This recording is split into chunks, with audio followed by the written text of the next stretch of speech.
In what ways does your media product use, develop or challenge forms and conventions of real media products?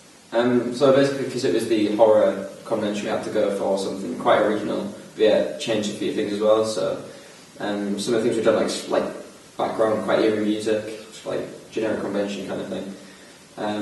Development-wise, we've tried taking the original black and white kind of video, take on to having like grain effects, added little like different sound effects to change it, which a lot of films do use, but not many of them. Challenging, there's not a massive amount we've done to challenge it, but if you challenge it too much, then it would go too past the generic conventions. So with that, really, there's not much point.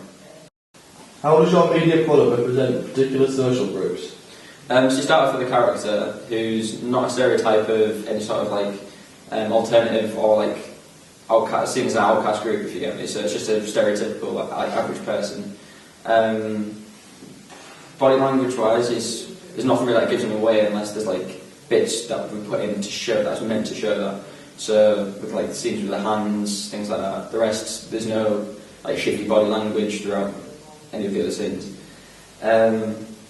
We have tried adding a bit about the like unreliable narrator.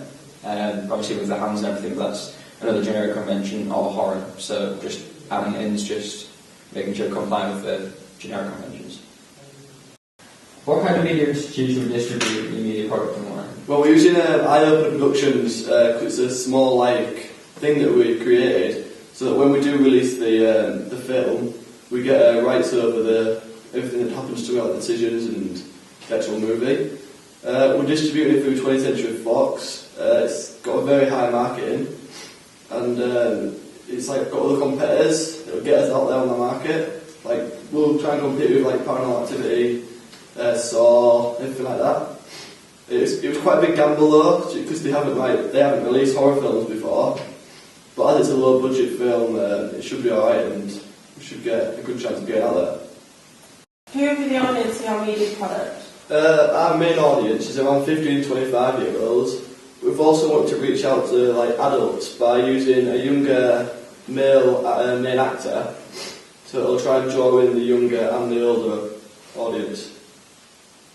How did you attract or address your audience? We tried to attract a wider range audience by using a man in the mid-20s, so that we'd get like adults and also like a younger age, like 15, which was our target audience. We also tried to use less taboo and no violence, so we could look at the age range of 15 rather than 18, which would bring in a lot more money for the company. What have you learned about technology from the process of constructing this product?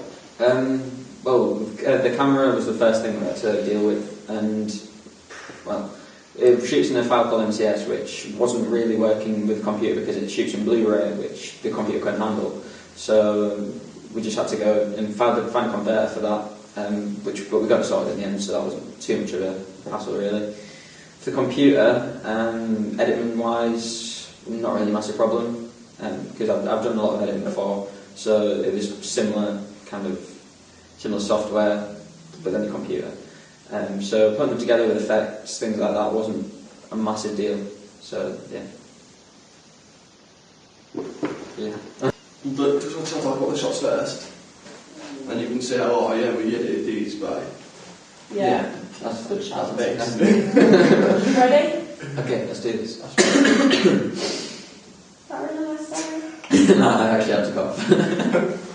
Looking back at your prelim task, what do you feel you have learned in the progression from it to the full product? Software, like on the computers and things like that, I've had to learn a lot. I mean, I've done editing before, but with every bit of software, there's always little changes and things like that, so I had to get used to them.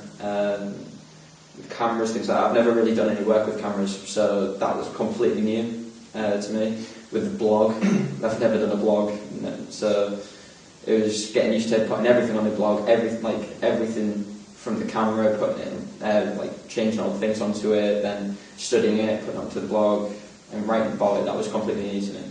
Yeah, so, finding out the range of shots was it's hard to do it, getting different shots, when the person's moving into the room and stuff like that. Yeah, it's quite hard. But when it came to editing, it was we didn't know what to do with the prelim, did we really? No. But then coming to the actual thing, we like got used to it and started using it more, and it came in quite well. Yeah, that along with the character as well, because you couldn't just kind of pick the character. No, you had to You had to choose him. You had to like give him sort of that false kind of personalisation, I guess. But other than that, yeah, it's like different, isn't it? But it's like just it comes out a lot. Yeah, it's a lot better. Mm. You doing the prelim then coming to your main thing. Hi. From your prelim, what do you feel you have changed to get to your final product? Compared to the prelim, this should be a lot more exciting because we've changed the genre to horror. And, the last movie didn't really do very well, so we decided to change it, and it gave us a chance to explore new film ideas and editing techniques. So it should be a lot more exciting, just better in general. No, it's fine.